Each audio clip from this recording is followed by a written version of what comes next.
GK question and answer. तो हमारा पहला प्रश्न है, निम्न में से किस अधिनियम के द्वारा प्रांतों में आंशिक उत्तरदायी सरकार की स्थापना की गई? आंशिक उत्तरदायी सरकार की स्थापना की गई। तो हमारा इसका जो करेक्ट आंसर होगा भारतीय शासन अधिनियम 1919। भारत शासन अधिनियम 1919 किस अधिनियम के द्वारा प्रांतों में आंशिक उत्तरदायी, ये ध्यान रखना, आंशिक उत्तरदायी और अगर पूर्ण होता तो हमारा यहाँ पर आंसर होता 1935। ओके, 1935 होता। योग्यता के आधार पर भर्ती का विचार सर्वप्रथम किसमें व्यक्त किया गया था? तो योग्यता के आधार पर सबसे पहले जो है दोस्तों मैकाले समिति में प्रयुक्त किया गया था। मैकाले समिति में युक्त किया गया था। नेक्स्ट क्वेश्चन,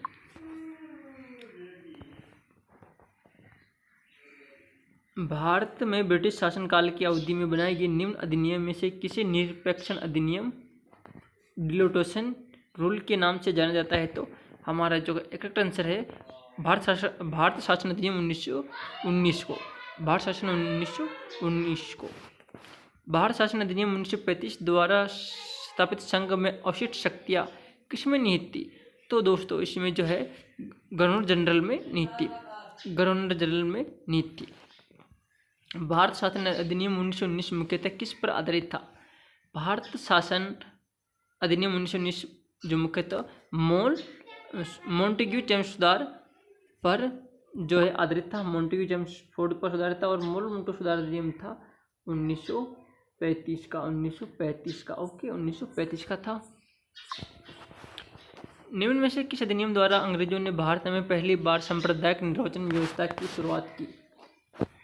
निम्न से किस अधिनियम के द्वारा अंग्रेजों ने भारत में पहली बार सांप्रदायिक निर्वाचन व्यवस्था की शुरुआत की? तो भारत सरकार अधिनियम, भारत शासन अधिनियम 1909।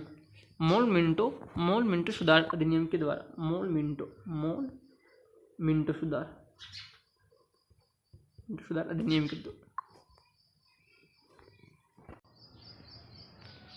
और निम्नलिखित में से किस शासन ने भारत में ब्रिटिश शासन की नींव रखी? तो विनियमितीकरण अधिनियम 1973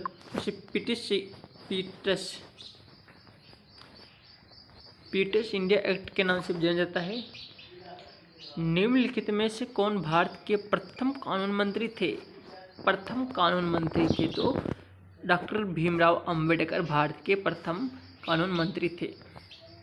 भारत के जो है प्रथम वित्त मंत्री कौन थे, कानून मंत्री कौन थे? डॉक्टर भीमराव अंबेडकर।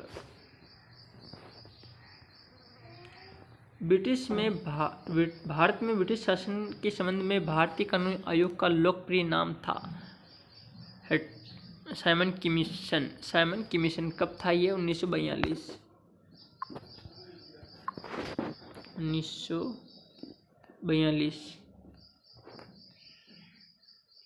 और क्रिप्सो 1946 का था।